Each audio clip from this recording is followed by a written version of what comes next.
ফেনীর সবশেষ বন্যায় সবচেয়ে বেশি ক্ষতির মুখে পড়েন কৃষক, মাছ চাষি ও খামারিরা। জেলা প্রশাসন ও সংশ্লিষ্ট দপ্তরের দেওয়া প্রাথমিক তথ্য অনুযায়ী কৃষি, মৎস্য ও প্রাণী সম্পদ খাতে প্রায় ১৪৪ কোটি টাকা ক্ষতি হয়েছে।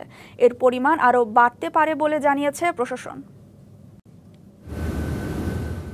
টানা বৃষ্টি আর ঢলে ফেনীর মুহুরী, কুহুয়া ও সিলোনিয়া নদীর বন্যা নিয়ন্ত্রণ বাঁধের ৪১ জায়গায় ভেঙে জেলার ৬টি উপজেলার বিভিন্ন এলাকা প্লাবিত হয়।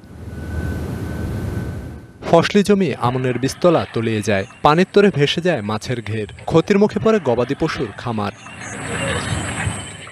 ফেনী কৃষি সম্প্রসারণ অধিদপ্তর, মৎস্য ও প্রাণী সম্পদ বিভাগ প্রাথমিক ক্ষয়ক্ষতির তথ্য দিয়েছে।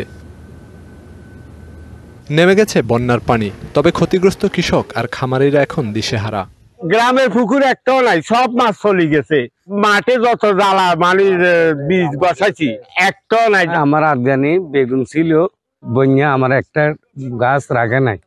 কালার এক্সপার্ট, জর্জ স্যাপ এবং মাইল্ড অন হ্যান্ডস টেকনোলজি সমৃদ্ধ অরিক্স ক্রিস্টাল ওয়াশ। আপনার আমরা পুকুরে মাছ গেছে, ঘর গেছে, চিনের খের গেছে, ধান গেছে।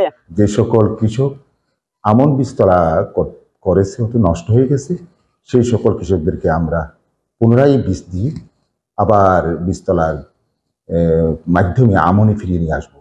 ক্ষয়ক্ষতির চূড়ান্ত হিসাব হাতে পেলে ক্ষতিগ্রস্তদের সহায়তায় ব্যবস্থা নেওয়ার কথা জানিয়েছে প্রশাসন।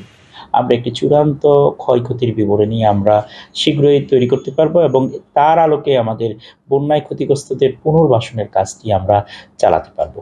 দ্রুত টেকসই বাঁধ নির্মাণ হবে, ক্ষতিগ্রস্ত মানুষের পাশে দাঁড়াবে সরকার, এমন প্রত্যাশা ফেনীবাসীর। DBC news desk.